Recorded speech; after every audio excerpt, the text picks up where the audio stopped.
ప్రార్థన చేసుకుని కూడికను మనం ప్రారంభించుకుందాం. దయచేసి కళ్ళు మూసుకుందాం, తలలు వంచుదాం, ప్రార్థన చేసుకుందాం.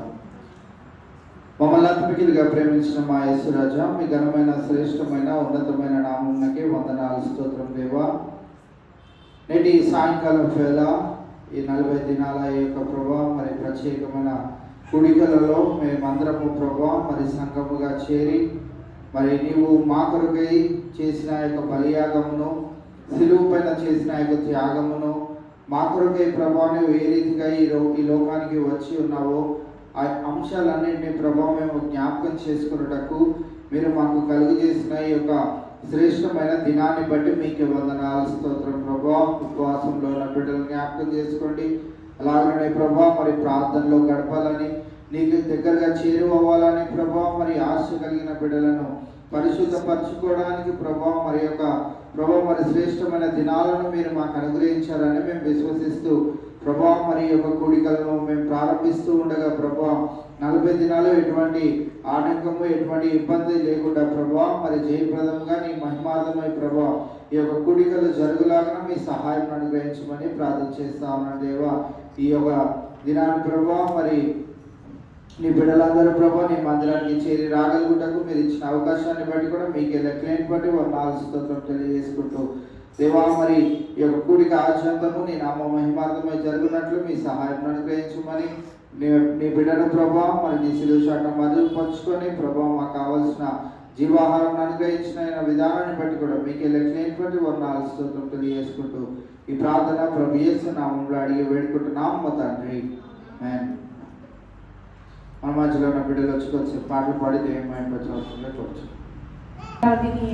కృప చూపి బ్రహ్మయ్య అపరాధిని యేసయ్యా కృప చూపి బ్రహ్మయ్యా అపరాధిని యేసయ్యా కృప చూపి బ్రహ్మయ్యా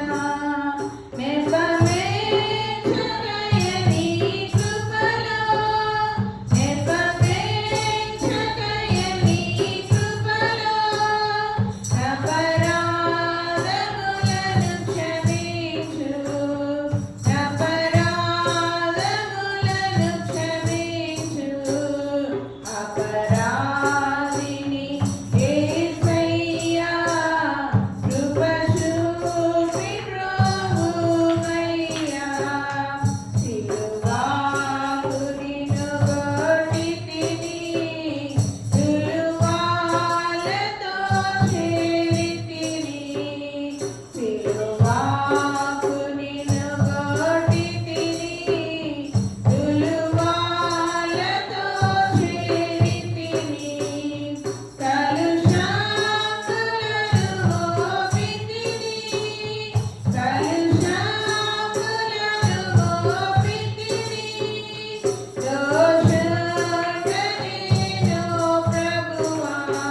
సిలువను మోసి ఈ లోకమున తలక్రిందులు చేయుతారని మీద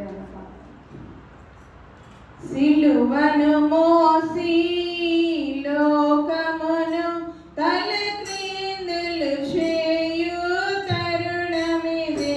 సిలువను మోసి ఈ లోకమున తలక్రిందులు చేయు తరుణమిదే.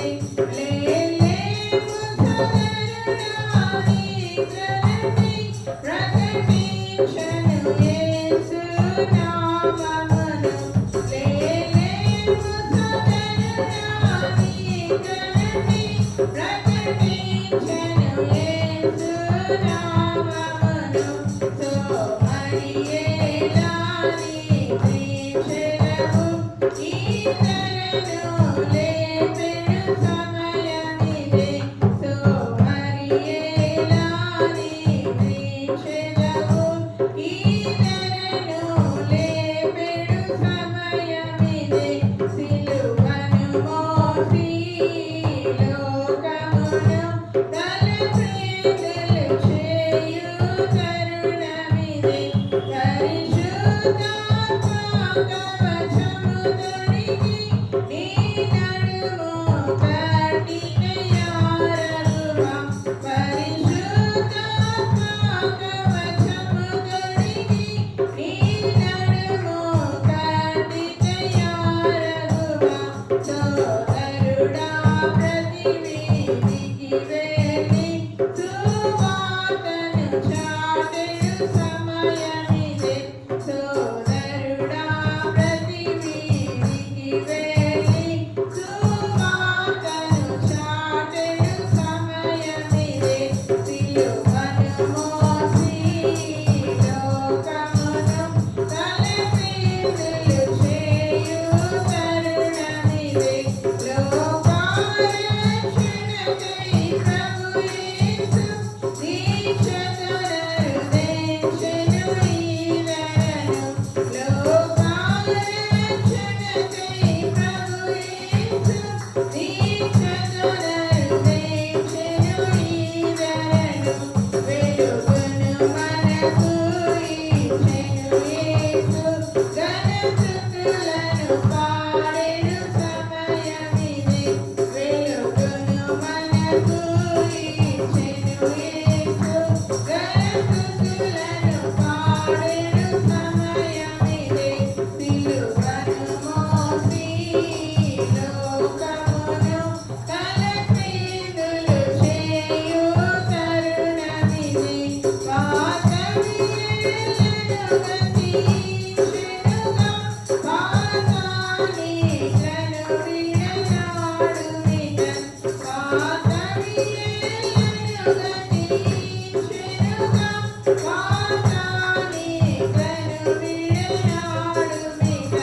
సిలువా మరణము నిరువిపుడే కునికెడు సమయముగా విధి ప్రియుడా. సిలువా మరణము నిరువిపుడే కునికెడు సమయముగా విధి ప్రియుడా. సిలువను మోసి లోకమును తలక్రిందులు చేయు తరుణమిదే.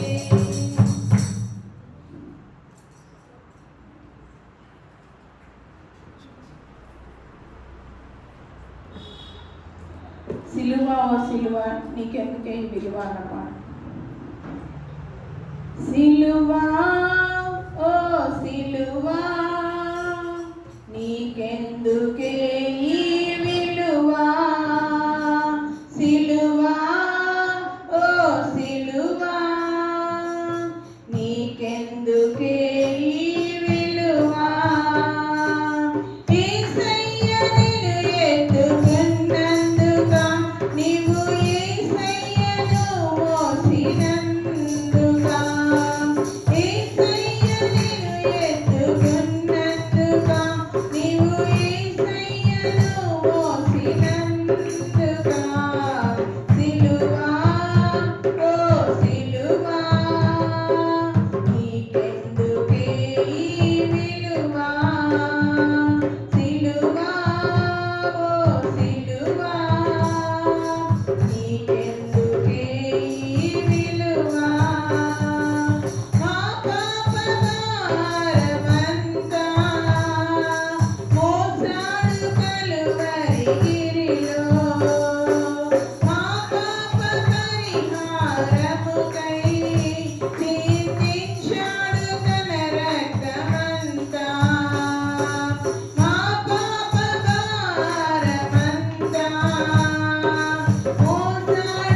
ఆశ కలిగినట్లయితే మరి మీకు అవకాశం ఇస్తా ఉన్నాం. అవకాశాన్ని సద్వినియోగం చేసుకోవాలని మనం చేస్తాం.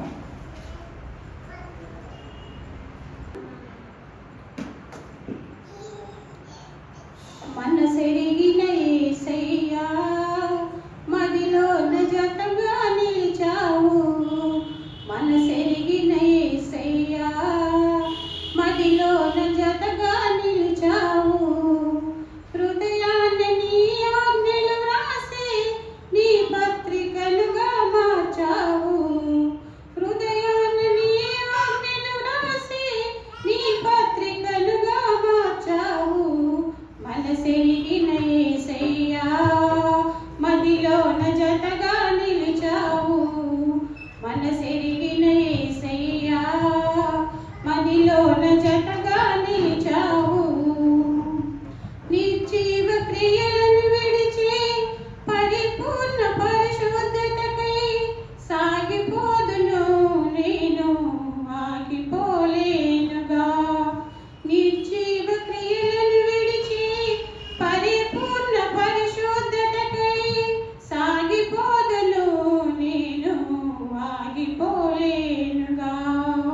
సాహస క్రియలు చేయు నీ హస్తముతో నన్ను పట్టుకుంటివే విడువలేవు ఎన్నడు.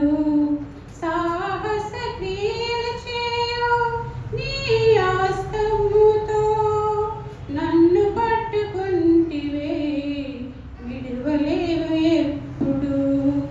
మనసెరిగిన యేసయ్యా మదిలోన జతగా నిలిచావు. మనసెరిగిన యేసయ్యా మదిలోన జతగా నిలిచావు. వెనుకున్న వాటిని మరచి నీ తోడు నేను కోరి ఆత్మీయ యాత్రలు నేను సొమ్మసిల్లిపోనుగా. వెనుకున్న వాటిని మరచి నీ తోడు నేను కోరి ఆత్మీయ యాత్రలు నేను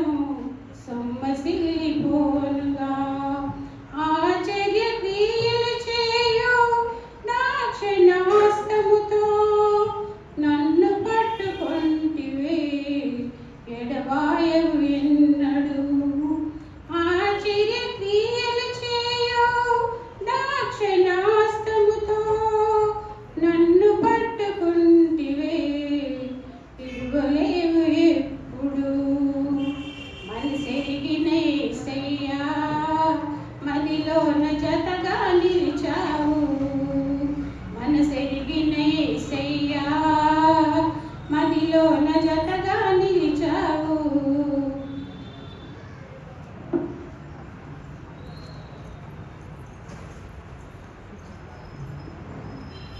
చక్కనైనటువంటి పాటను పాడి దేవుని మహిమపరిచిన సిస్టర్ రత్నమ్మ గారికి ప్రత్యేకమైన వందనాలు తెలియజేస్తా ఉన్నాం. ఈ యొక్క సమయంలో మన మధ్యలో పాస్టర్ గారు ఉన్నారు. ఈ 40 దినాల మొట్టమొదటి దినపు వాక్యాన్ని మరి వారు మనతో పంచుకొని ఉన్నారు. కావున వారి వాక్యాన్ని అందజేయబోయే ముందు మన మధ్యలో బ్రదర్ సురేష్ గారు ఉన్నారు.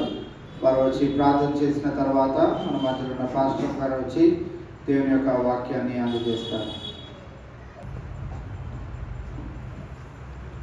ప్రార్థన చేసుకుందామండి. తండ్రి ప్రభా, యేసయ్యా మీకు వందనాలు, స్తోత్రాలు ప్రభా. ఇదిగో ప్రభా, మరి ఇంతవరకు ప్రభా మీరు యొక్క చోట్ల భద్రపరిచి ఇదిగో ప్రభా ఈ సాయంకాల సమయంలో ప్రభా నన్ను ప్రభా మరి సంఘాన్ని ప్రభా మీ సన్నిధిలో చేర్చి ప్రభా మేము స్తుతించి ఆరాధించే బాధ్యత ప్రభా మరి అందరికీ దయచేసిన దేవా మీకు వందనాలు, స్తోత్రాలు ప్రభా. ఇదిగో ప్రభా మరి మీ శ్రమల కాల దినాల్లో ప్రభా మొదటి రోజు ప్రభా మొదటి ఆరాధనలో ప్రభా మనకి ఈ సమయాన్ని ఇచ్చిన దేవా మీకు వందనాలు, స్తోత్రాలు ప్రభా. వచ్చిన వారందరినీ పేరు పేరు దీవించి ఆశీర్వదించుకొని పెట్టుకున్నాం తండ్రి ప్రభా. ఇప్పటి వరకు పాటల ద్వారా ప్రభావ మేము మహిళకు వచ్చాం ప్రభా. ఈ సమయంలో ప్రభావ పాశ్చాత్య గారు మాకు వాక్యాన్ని కూర్చుండగా ఆ వాక్యాన్ని మేము విని మరి హృదయంలో భద్రపరుచుకుని ఆ వాక్యానుసారంగా మేము జీవించే బాధ్యత మాకు దయచేయమని పెట్టుకున్నాం తండ్రి ప్రభా. ఈ 40 రోజులు ప్రభావ మరి మీ సన్నిధిలో మేము స్తుతించి ఆరాధించే బాధ్యాన్ని మా సంఘానికి మాకు దయచేయమని పెట్టుకున్నాం తండ్రి ప్రభా. ఇప్పటిక రావాల్సిన వారు బిడ్డలు ఉంటుండగా ప్రభావ వారందరినీ సమయాన్ని రప్పించమని ఈ ఆరాధన ఆది నుండి అంతవరకు ప్రియమని నడిపించమని ఈ ప్రార్థన ప్రభు యేసు నామములో అడుగుచున్నాం తండ్రి. ఆమేన్.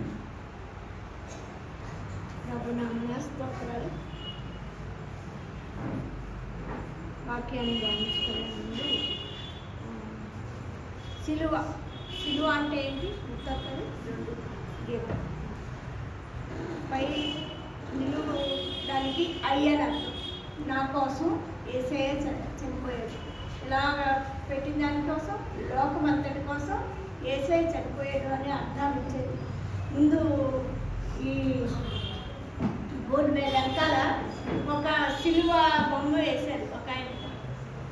ఒక ఆయన సిలువ బొమ్మ వేశాడు. దాని ప్రక్కన ఒక వైపు రాశాడు, నేను నీ కోసం ఎంతో చేశాను, నా కోసం నీవేం చేసావు. యువతల నా కోసం నీవేం చేసావు, నీ కోసం నేను ఎంతో చేశాను అని రాశాడు. నిజంగా సిలువని జ్ఞాపకం చేసుకునే ముందు సిలువ విలువ తెలుసుకోవాలి మనం. యేసయ్య నా కోసం, ఇది ఇండివిడ్యువల్, వ్యక్తిగతంగా నా కోసం యేసయ్య మరణించాడు. నా పాపాలను క్షమించి నాకు ఇంత గొప్ప రక్షణ ఇచ్చిన నాకు దీన్ని కాపాడుకోవాలి. ఏం చేయాలి? మనం కాపాడుకోవాలి, దీన్ని కొనసాగించాలి. అందుకే ఈ సిలువ ధ్యానాలు. ఈ సిలువ ధ్యానాలు ఎందుకంటే ముఖ్యంగా ఇది ఒక పరీక్ష లాంటిది. మనకి సంవత్సరం అంతా చదివిన పిల్లలు పరీక్ష రాస్తారు కదా, అప్పుడు పరీక్షలో మనం చెక్ చేసుకుంటాం. నేను గత సంవత్సరం ఎలా ఉన్నాను, ఈ సంవత్సరం ఆత్మీయతలో ఎలా ఉన్నాను అని చెక్ చేసుకునేటప్పుడు మన సంగతి మనకే తెలుస్తుంది. అలాగే ఈ 40 దినాలు కూడా మన పిల్లలు పరీక్షలు రాస్తారు. ఆ పరీక్షల గురించి ప్రార్థన చేయాలి. మీటింగ్స్ కోసం ప్రార్థన చేయాలి. ఎన్నో ప్రార్థనాంశాలు మన మధ్యలో ఉంటాయి, కానీ అవన్నిటి కోసం ప్రార్థన చేసుకొని మంచి అవకాశం దేవుడు ఇచ్చాడు అని మనం తలంచుకొని ఈ సమయాన్ని వ్యర్థంగా గడపకుండా దేవుని సన్నిధిలో గడిపి దేవునికి మహిమ తెచ్చే బిడ్డలుగా జీవిద్దాం.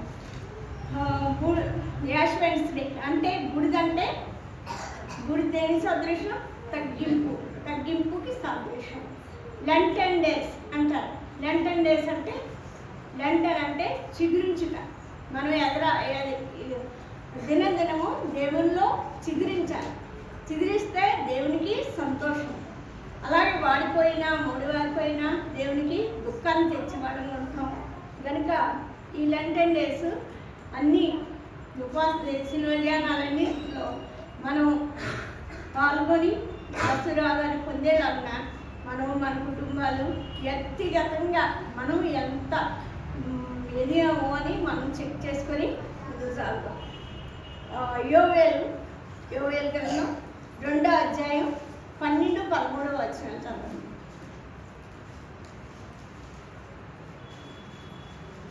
యోవేలు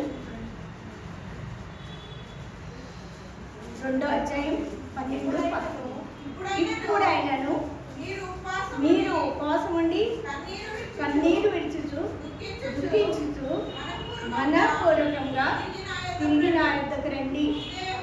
ఇదే యెహోవాకు నీ దేవుడైన యెహోవా కరుణావాత్సల్యము గలవాడును శాంతముద్రియు అత్యంత కృపగలవాడినండి. తాను చేయనుద్దేశించిన కీడును చేయక పశ్చాత్తాపపడుచు కనుక మీ వస్త్రములను గాక మీ హృదయములను చింపుకొని ఆయన తట్టు తిరుగుడి. ఇప్పుడైనా ఇంకో అవకాశం ఇస్తున్నాడు. గత సంవత్సరం అయిపోయింది, ఇంకో అవకాశం ఇస్తున్నాడు దేవుడు. ఇప్పుడైనా మీరు ఉపవాసం ఉండి, ఉపవాసం అంటే కాల్చుకోవడమే కాదు, మన సమయాన్ని దేవుడికి కేటాయించాలి. దేవుని మహిమపరిచే విధంగా ఉపవాసం ఉండి అంటే ప్రతి విషయంలో తగ్గింపు కలిగిండి కన్నీరు విడిచుచు దీన హృదయంతో దుఃఖించుచు మనపూర్వకంగా తిరిగి ఆయన వద్దకు రండి. ఇప్పుడైనా తిరిగి ఆయన వద్దకు రండి. మళ్ళీ ఒక అవకాశం ఇస్తున్నాడు. మళ్ళీ మనల్ని దేవుడు తన ఎదురు పిలుస్తున్నాడు. ఇదే యెహోవా మీ దేవుడైన యెహోవా. మన దేవుడే ఎలాంటోడంట? కరుణావాత్సల్యములు గలవాడును శాంతముద్రియు అత్యంత కృపగలవాణి అయింది. తాను చేయనుద్దేశించిన కీడును చేయక పశ్చాత్తాపపడు కనుక మీ వస్త్రములను కాక మీ హృదయములను చిప్పుకొని ఆయన తట్టు తిరగండి. మళ్ళీ చెప్తున్నాడు ఆయన తట్టు తిరగమని. ఎలా అంటే వస్త్రాలు చిప్పుకోవడం కాదు, మన పాత బట్టలు వేసుకోవడం కాదు, కానీ మన హృదయాలు దేవుడు కోరుతున్నాడు. విరిగి నలిగిన హృదయంతో నా ఎదురుకు రండి అన్నాడు. అలాగే మనం విరిగిన హృదయంతో దేవుని సన్నిధికి వెళ్ళాలి. ఎందుకంటే ఆయన కరుణావాత్సల్యములు గలవాడు, శాంతమూర్తియు అత్యంత కృపగలవాడై ఉన్నాడు. మనం చేయాలనుకున్న కీడు చేయడు, మనం మేలు చేసే దేవుడు ఉన్నాడు కనుక అలాంటి దేవుని మనం స్తుతించి ఆయన మహిమపరచాలి. ఇలా రెండో సంగతి ఏంటంటే గలతీ పత్రికలో కొన్ని మనం వదిలేసుకోవాలి, కొన్ని మనం నేర్చుకోవాలి. గలతీ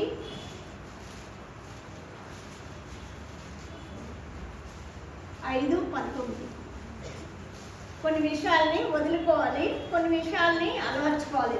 5:19 చదువు. సహోదరులారా శరీర కార్యములు స్పష్టమైనవి, అవేవనగా జారత్వము, అపవిత్రత, కాముకత్వము, విగ్రహారాధన, అభిచారము, ద్వేషములు, కలహము, మత్సరములు, క్రోధములు, కక్షలు, భేదములు, అమ్మతములు, ఆశయాలు, అత్తతలు, అల్లరితో ఉన్న ఆటపాటలు మొదలైనవి.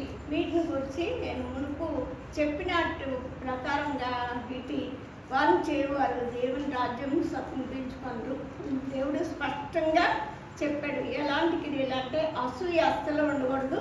విగ్రహారాధన అంటే బొమ్మలకి మొక్కలే కాదు, మన హృదయంలో దేవుని కంటే అధికమైన స్థానం, దేవుని కంటే అత్యధికంగా ఎవరిని ప్రేమించిన తండ్రిని, తల్లిని, భర్తని, ఇష్ట వస్తువులను, ఇష్ట ఫుడ్ని దేన్ని ప్రేమించినా సరే అది విగ్రహారాధనే అవుతుంది. వాటి బొమ్మలకి మొక్కలం కాదు, కానీ అది అలాంటి విగ్రహారాధన మనం దేవునికే ప్రాముఖ్యత ఇచ్చే వరకు ఉండాలి. కలహాలు లేపేవాళ్ళం ఉండకూడదు. అసూయలు, ఎవరి మీద అసూయ పడకూడదు. ఇవన్నీ శరీర కార్యాలు మనం వదులుకుంటే దేవుని రాజ్యానికి వారసులు అవుతాం. మరి ఏమి ఫలించాలి మనం అంటే 22వ వచనం.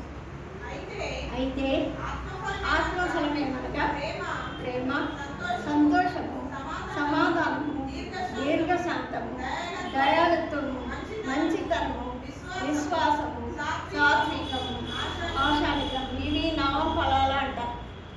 9 మనలో పెట్టుకోవాలి. ప్రేమగా జీవించాలి, ప్రేమగా మాట్లాడాలి, ఇంకా సమాధానంతో ఉండాలి, దీర్ఘశాంతం కలిగి ఉండాలి, దయాలతో మంచితనం, విశ్వాసం, సాత్విక ఇవన్నీ కలిగి ఉండేటప్పుడు మనం ఆత్మీయంగా వృద్ధి చెందుతాం. మరి ఏ ప్రార్థన చేయాలన్నా, దేవునికి ఆరాధించాలన్నా సరే ఆయనకే ముందు స్థానం ఇచ్చి మహిమపరుస్తాం, దేవునికి సంతోషకరమైన బిడ్డగా జీవిస్తాం. యోబు 2వ అధ్యాయం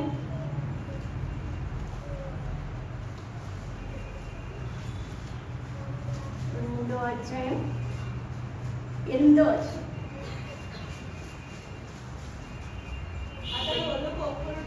అతను ఒళ్ళు కొడుకుంటే చిల్ల పెంకు తీసుకొని బూడిదలో కూర్చుండగా అతని భార్య వచ్చి నువ్వు ఇంకను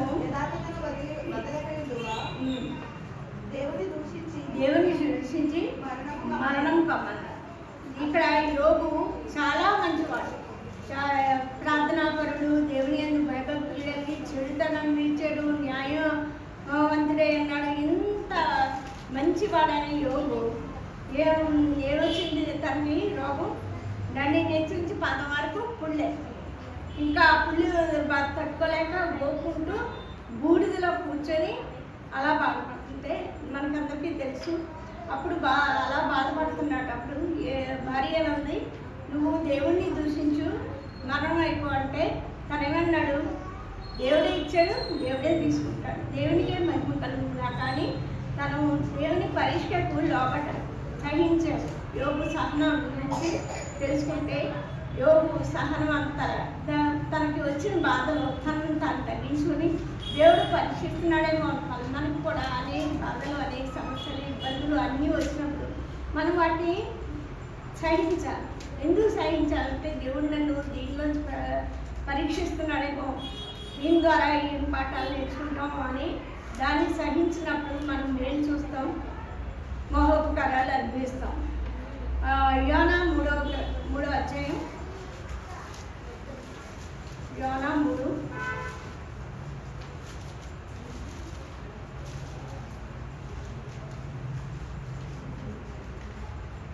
6-10. ఆ సంగతి వినబడినప్పుడు అతను సింహాసనం మీద తన రాజవస్త్రములను తీసివేసి గోని పట్ట కట్టుకుని బూడిదలో కూర్చుండాడు. మరియు రాజైన తానును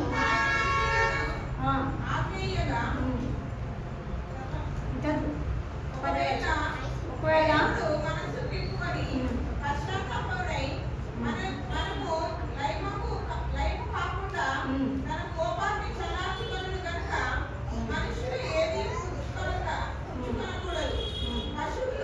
పశువులు కానీ, ఎద్దులు కానీ, గొర్రెలు కానీ మేత మేయకూడదు, నీళ్లు త్రాగకూడదు.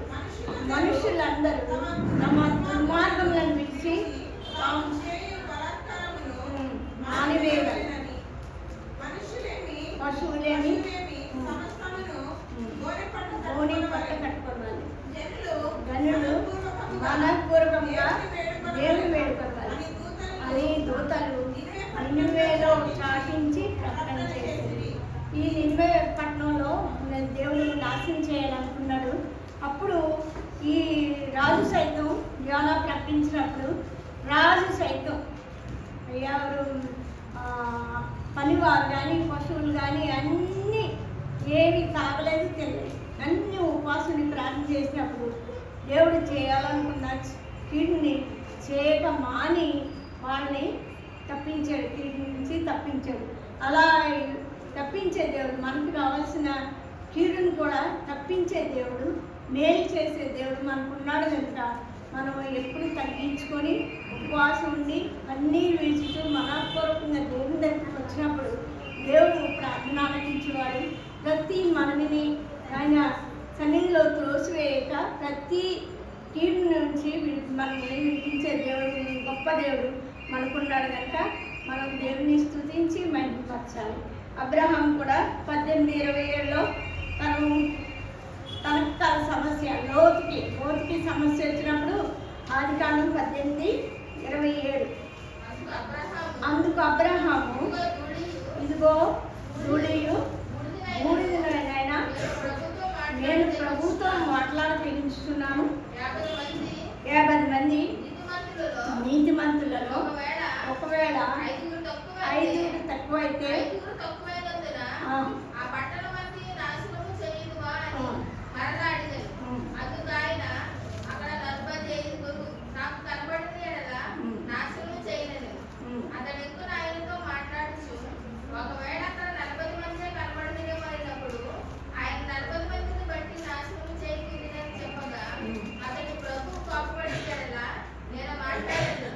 ఒకవేళ అక్కడ 30 మంది కనబడేదేమో అయినప్పుడు ఆయన అక్కడ 30 మంది నాకు కనబడేది అలా నాశనం చేయలేదు.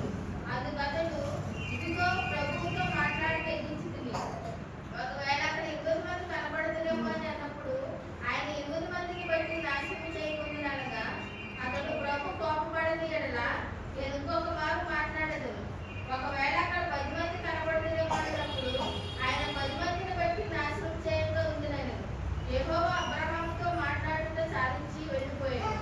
అబ్రహాము తన ఇంటికి తిరిగి వెళ్ళాడు. దేవునికి ప్రార్థన చేసేటప్పుడు ఎలా చేయాలంటే ఎంత తగ్గించుకోవాలంటే ధూళి అని తగ్గించుకొని అబ్రహాం కూడా ధనవంతుడే గొప్పవాడు కానీ దేవుని సన్నిధికి వచ్చినప్పుడు దేవుని ఎదుట తను తాను తగ్గించుకొని తన తమ్ముడైన లోతు గురించి ప్రార్థన చేశాడు. ఎలా అంటే 50 మంది ఉంటే రక్షిస్తావా, 45 ఉంటే రక్షిస్తావా, 30 మంది ఉంటే, 20 మంది ఉంటే, 10 మంది ఉంటే అలా రక్షిస్తావా అంటే అబ్రహాము ఎంత తగ్గించుకొని ఇలా ప్రార్థన చేస్తున్నాడని ఈ అబ్రహాం ప్రార్థనకే ప్రభు విసిగిపోయి ఆయన వెళ్ళిపోతాడు. అలాగా లోతుని రక్షించాడు. ఇతరుల కొరకు మనం ప్రార్థన చేసేటప్పుడు ఎంతో ఓర్పు సహనం కలిగి మనం ప్రార్థన చేసినప్పుడు ఎప్పుడో ఒకప్పుడు రక్షించబడతారు. వాళ్ళు ఎవ్వరూ నశించుకోవడం దేవునికి ఇష్టం ఉండదు కనుక అందరూ అంతటా రక్షించబడాలని దేవుని కోరిక కనుక దేవుడు ప్రతి వాళ్ళకి ఒక అవకాశం ఇస్తాడు. ప్రతి ఒక్కరూ ఆ అవకాశాన్ని సద్వినియోగం చేసుకోవాలి. ఈ అవకాశం నాకేనేమో, నా కోసమేనేమో, ఈ మీటింగ్స్ నా కోసమేనేమో, ఈ 40 దినాల ఉపవాసం ప్రార్థన నా కోసమేనేమో అని ప్రతి ఒక్కరు వ్యక్తిగతంగా దాన్ని తీసుకున్నప్పుడు అది మనం మేలుకరంగా ఉంటుంది. కనుక మనం పట్టుదల కలిగి తగ్గించుకొని ప్రార్థన చేసినప్పుడు దేవుడు ప్రార్థన విని ఇక్కడ లోతు కుటుంబాన్ని రక్షించినట్టే అలాగే మన కుటుంబాలను కూడా రక్షిస్తారు. కీర్తనలు 22:6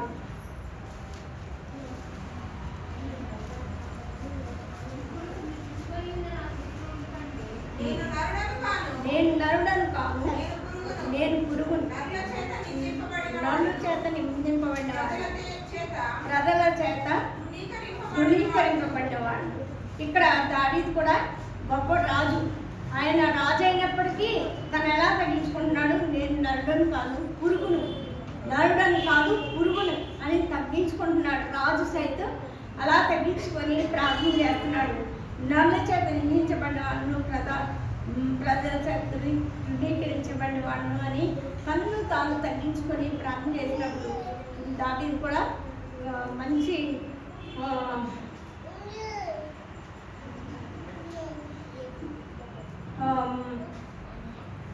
ప్రార్థన చేసినప్పుడు దేవుడు ప్రార్థన ఆలకించేవాడుగా ఉంటున్నాడు. దావీదు కూడా తగ్గించుకొని ప్రార్థన చేయాలి. అలాగప్పుడు ప్రార్థన ఆలకించే దేవుడు ప్రతి మనని ఆలకించి తనని ఎన్నో అద్భుతాలు ఎన్నో విధాల దావీదుని ఆశీర్వదించిన దేవుడు మనల్ని కూడా ఆశీర్వదిస్తాడు. ఫిలిప్పు 2:8 ఫిలిప్పి 2:8 మరియు ఆయన ఆకారమందు మనుషుడిగా పుట్టి అనగా శిలువ మరణం పొందినంతగా ఇదే చూపిన వాడే తనను తాను తగ్గించుకునేది. ఈ ప్రభువు కూడా ఎంత గొప్పవాడు, దేవుని కుమారుడు సైతం తను తాను ఎంత తగ్గించుకున్నాడంటే ఆకారం అవతారమందు మనుషుడిగా కనబడి మరణము పొందినంతగా, శిలువ మరణం పొందినంతగా విధేయత చూపిన వాడై తన్ను తాను తగ్గించుకోవాలి. శిలువ మరణం అంటే మామూలు మరణం కాదు. 2 చేతులకి చీలలేస్తారు, కాళ్ళకి మేకు, మరి తల మీద ముళ్ళ కిరీటం, అక్కడి నుంచి చాలా దూరం రాళ్ళ మీద నడిపించి ఎంతగా శిక్ష పొందాడంటే, ఎందుకు పొందాడు ఇంత శిక్ష అంటే, దేవుడు మనల్ని ప్రేమించి దేవుడు ఆ శిక్షణంతా భరించి మనకు గొప్ప రక్షణ ఇచ్చాడు.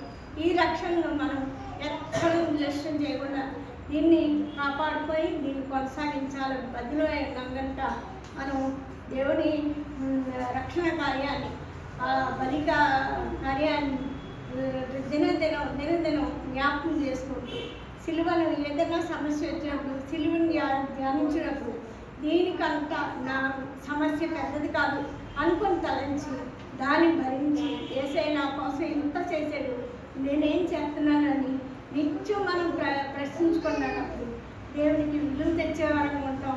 ఆ సిలువ విలువ మనకు తెలిసి మన కుటుంబాలు, మన సంఘాలు అన్నీ ఫలభరితంగా ఉంటాయి.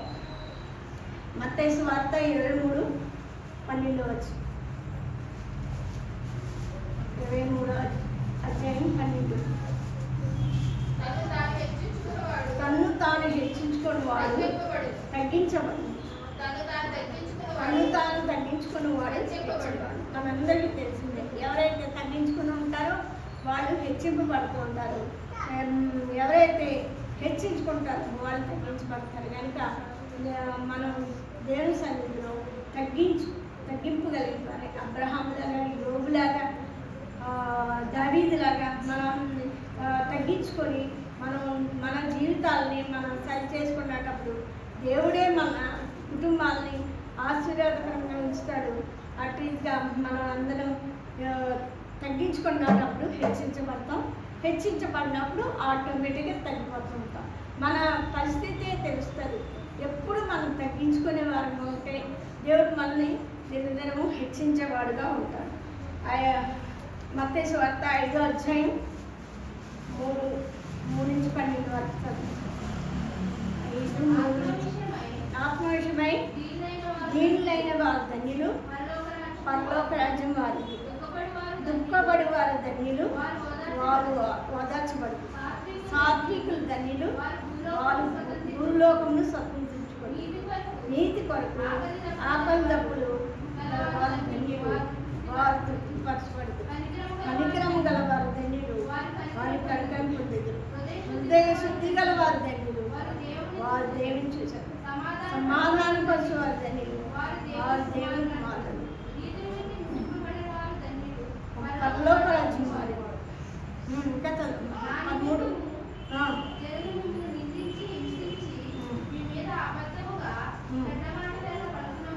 అప్పుడు కూడా ధన్యుడు,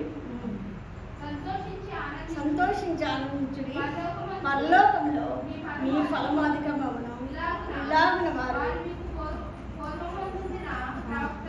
ఈ ధన్యతలు మనం ఎన్నిసార్లు చదువుకున్నా సరే మనకు మేలుకరంగా ఉంటుంది. ఒక్కొక్కటి చూసుకుంటే ఆత్మ విషయమే దీను, శరీర విషయమే కాదు, ఆత్మ విషయమే దీనులైన వారు ధన్యులు, పరలోక రాజ్యమే వాళ్ళకి ఇస్తానంటాడు. ఎవరైతే ఆత్మ విషయమే దీనత్వం కలిగి ఉంటారో పరలోక రాజ్యం వాళ్ళది. పడువారు ధన్యులు వారు. అయ్యో నాకు ఇప్పుడు దుఃఖమైనా, వేదనైనా, సమస్యలైనా, బాధలైనా అని అనుకోవద్దు. అవన్నీ పరీక్షలు అనుకోవాలి. అనుకున్నప్పుడు వాళ్ళు దేవుడే ఓదార్స్తాడు. యెరూషలేమే లోనే వారు ఆదరించబడతారు. వాళ్ళు ఓదార్చే దేవుడు కూడా దేవుడు ఉన్నాడని మనం జ్ఞాపకం చేసుకోవాలి. సాత్వికులు ధన్యులు అంటే తగ్గించుకునే వాళ్ళు ధన్యులు, భూలోకమును స్వతంత్రించుకుంటారు. నీతి కొరకు ఆకలి దప్పులు గలవారు ధన్యులు, వారు తృప్తిపరచబడతారు.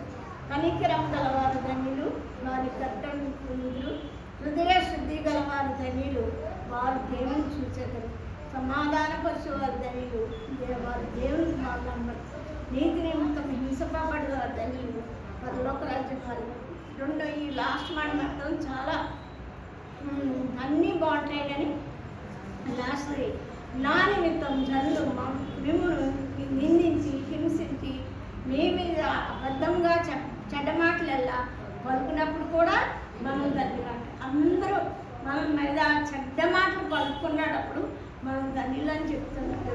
సంతోషించి అలా చెప్పుకుంటున్నాడప్పుడు సంతోషించి ఆలోచించి పరలోకంలో మన ఫలం అది. ఈ లోకంలో కదా అందరూ మెచ్చుకుంటారు, బాగా తగ్గించుకుంటుంది అని బాగా మెచ్చుకుంటారని కాదు. మనల్ని ఎక్కడంటే మన గోలు పరలోకంలో మన ఫలం అధికమవుతుంది. మనకి లోకంలో ఈ నిందలు హింసలు అన్నీ పడినప్పుడు మనం సంతోషించి ఆనందించాలి. పరలోకంలో మన ఫలము అధికమవుతుంది అంటున్నాడు. యెషయా 66 2వ వచనం. అవన్నీ నా హస్తకృత్యములు అవి నా వలన కలిగిన. ఎవడు దీనుడై నలిగిన హృదయము గలవాడే నా మాట విని వణుకుచుండును వానిని దృష్టించున్నాను. రెండోది చక్కటి మాట. ఎవడు దీనుడై నలిగిన హృదయము గలవాడే నా మాట విని వణుకుచుండును వాడిని దృష్టిస్తారు. దేవుడు దృష్టి మన మీద పడాలి. ఆయన చల్లని చూపు, దగ్గరని చూపు మన మీద పడాలంటే మనం ఏం చేయాలి? దీనత్వం కలిగి ఉండాలి. రెండోది నలిగిన హృదయం కలిగి ఉండాలి. ఆయన మాట వినాలి, వణకాలి. ఈ లోకంలో మనుషులకు కాదు వణికే, దేవుని మాటకు వణికినప్పుడు మనం బాగుపడతాం. ఆయన దృష్టి మన మీద ఉంటుంది, మనకు మేలు చేస్తూ ఉంటాడు. కీర్తనలు 11:4.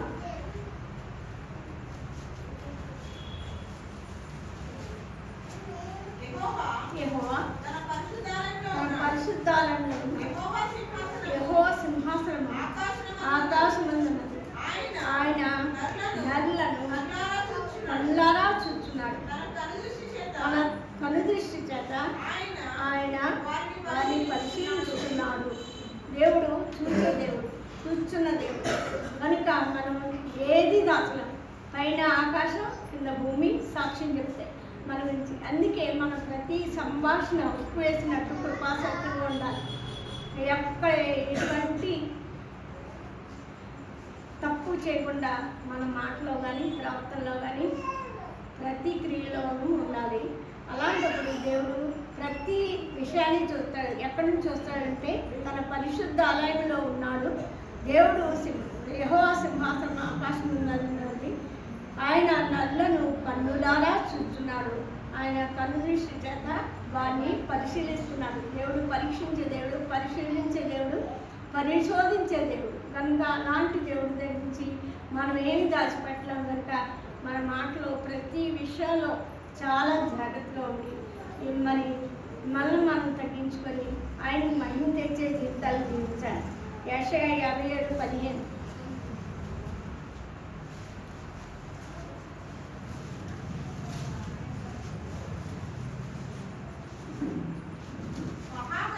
మహాగణుడును మహోన్నతుడును పరిశుద్ధుడును నిత్య నివాసి అయిన వాడు ఎలాగ సెలవించున్నాడు.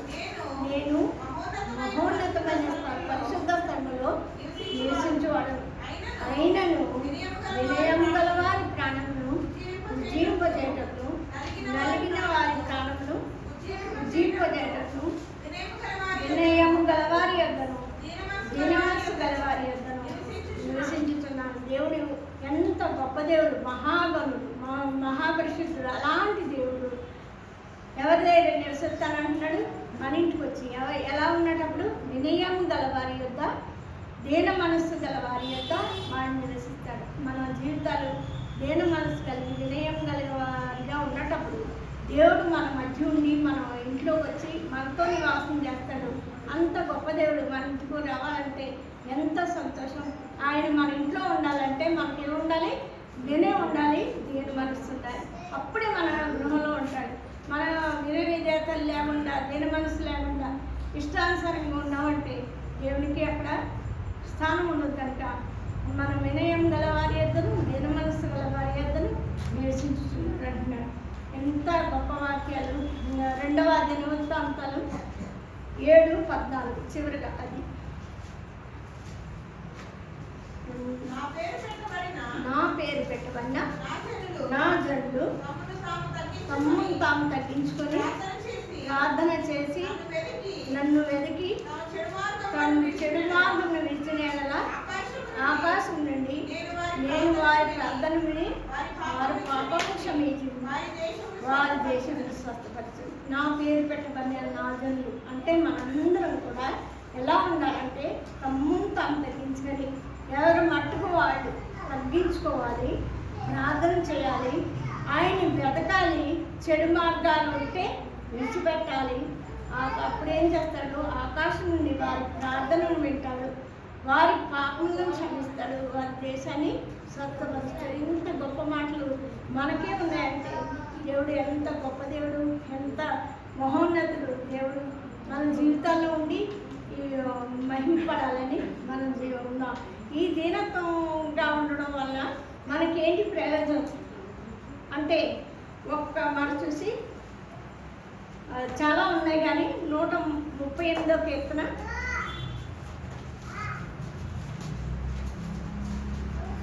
6వ అధ్యాయం. మహోన్నతుడైనను ఆయన దీనులను లక్ష్యపెట్టు, ఆయన దూరం నుండి గర్విష్ఠులను బాగలేడు. దేవుడు మహోన్నతుడైనను ఆయన దీనులను లక్ష్య పెడతాడు. మనం ఏంటో లక్ష్యం ఉండాలంటే మనకు దీనత్వం కలిగి ఉండాలి. ఆయన గర్విష్ఠులను మనలో ఒకవేళ గర్వం ఉంటే ఆయన దేవుడు తెలిసిపోతాడు. మనం గర్విష్ఠులు ఆయన తెలిసిపోతాడు. దేవుడు దీనులను లక్ష్య పెడతాను అంటున్నాడు. ఇలా ఎన్నో మాటలు దీనత్వం కలిగి ఉంటే ఎంత ప్రయోజనం అంటే లాస్ట్ ఒక మాట 1 Petrus 5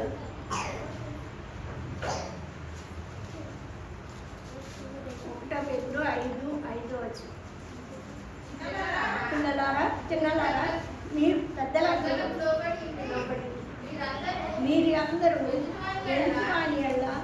దీన మనస్సును అసలు ధరించుకొని మిమ్మల్ని అలంకరించుకుని దేవుడు అహంకారులను దీనులకు కృప అనుగ్రహిస్తాడు. దేవుడు కృప అనుగ్రహించే దేవుడు. ఆ కృప కలిగిన వారమే మనందరం మన జీవితాల్లో మనల్ని మనం తగ్గించుకొని ఇప్పుడైనా అంటున్నాడు దేవుడు. మనం గత సంవత్సరం ఎలా జీవించామో మనకి తెలుసు. ఇప్పుడైనా ఇంకో అవకాశం ఇస్తున్నాడు. ఇప్పుడైనాను మీరు తగ్గించుకొని ప్రార్థన చేసినప్పుడు దేవుడు ఆకాశం నుండి మన ప్రార్థన ఆలకించి మన పాపాలను క్షమించి మన స్వస్థపరిచే దేవుడు మనకు ఉన్నాడని ఈ శిలువ ధ్యానాలు మొదటి రోజు యాష్ వెన్స్డే రోజు మనందరం 40 దినాలు మన జీవితాలు ఎవరి జీవితాలు అనవసరం, నా జీవితం మేలుకరంగా ఉండాలి. ఇది మనం ఇప్పుడు గత సంవత్సరం జీవించిన దానికి ఈ సంవత్సరానికి మేలుకరంగా ఉండాలి, ఇంకా అభివృద్ధి చెందాలి, ఫలభరితంగా ఉండాలి, ఆత్మీయ ఫలాలను ఫలించే వారంగా ఉండాలని మనం మారి దేవుడిని మహిమపరుస్తాం. దేవుడు వాక్యాన్ని గురించుదాం.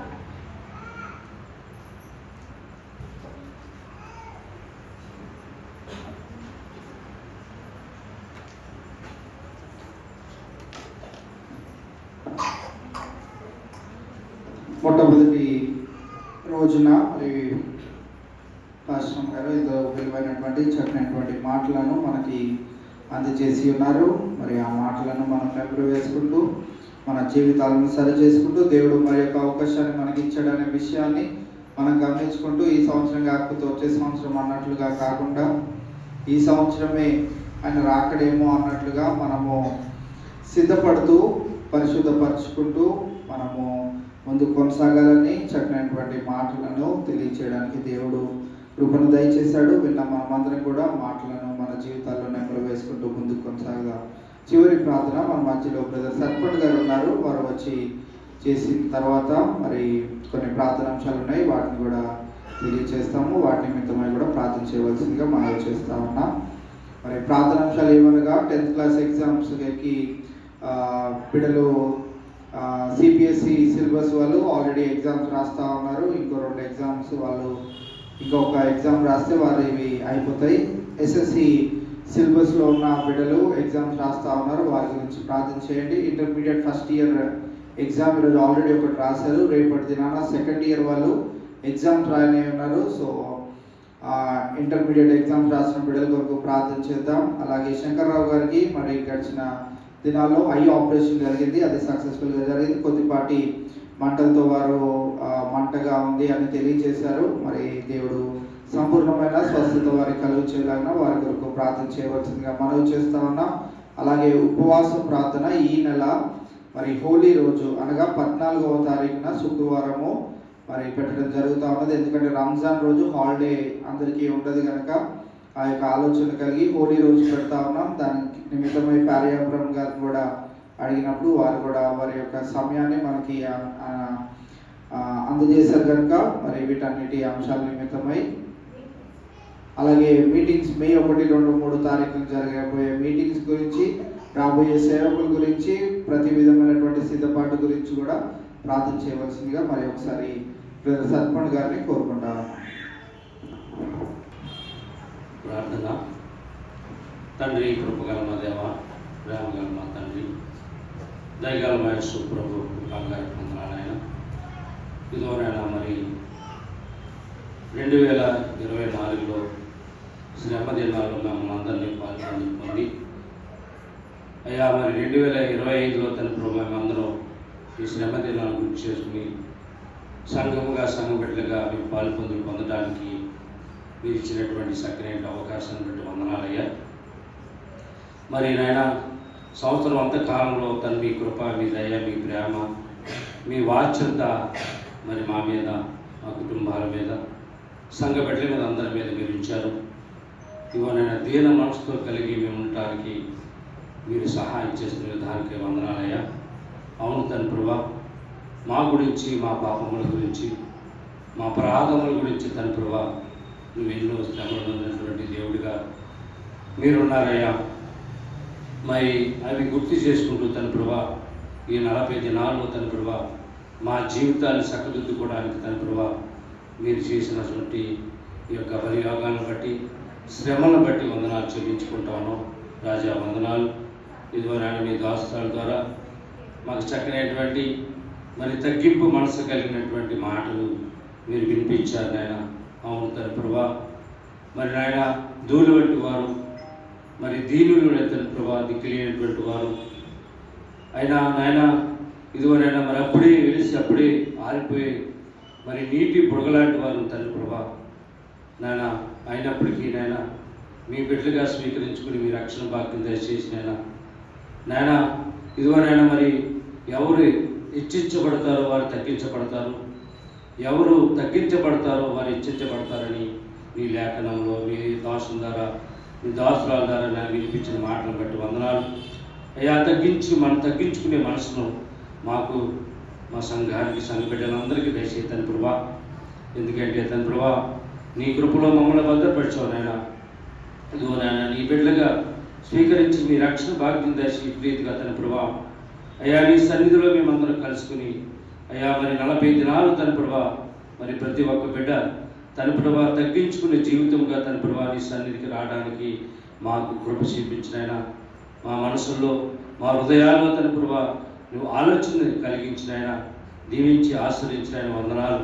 40 దినాలు తన ప్రభా అయ్యా మరి మా కుటుంబాల పట్ల అయ్యా తన సంఘ బిడ్డల పట్ల తన ప్రభా, సంఘ బిడ్డల పట్ల తన ప్రభా మీరే తన ప్రభా దేన మనసు కలిగి తన ప్రభా అయ్యా తన ప్రభు నీ శ్రమలను గుర్తు చేసుకుని తన ప్రభా మేమందరం కూడా ఏక మనసుతో, ఏక ఆత్మ తన ప్రభా అయ్యా మిమ్మల్ని ప్రార్థించే బిడ్డగా, మిమ్మల్ని స్తుతించే బిడ్డగా, మిమ్మల్ని గణపరిచే బిడ్డగా మీరే సహాయం చేయమని పెట్టుకుంటాను నాయన. వందనాలు చెల్లించుకుంటాను. ఇదిగో నాయన మరి మే 1, 2, 3 తారీఖులో జరగబోయేటువంటి అయ్యా మీటింగ్స్ ప్రార్థిస్తున్నాం తన ప్రభా అయ్యా. మరి గత కొంతకాలం నుంచి తన ప్రభా అయ్యా మేము అయ్యా ఎన్నిక లేనటువంటి వారికి అయినప్పటికీ తన ప్రభా నువ్వు ఎన్నిక చేసి తను ఎంతో వైభవంగా ఈ మీటింగ్స్ జరిపిస్తా ఉన్నావు నాయన. ఇదివరకు 2020 సంవత్సరంలో కూడా తన ప్రభా మీరే సహాయం చేయండి ప్రభా.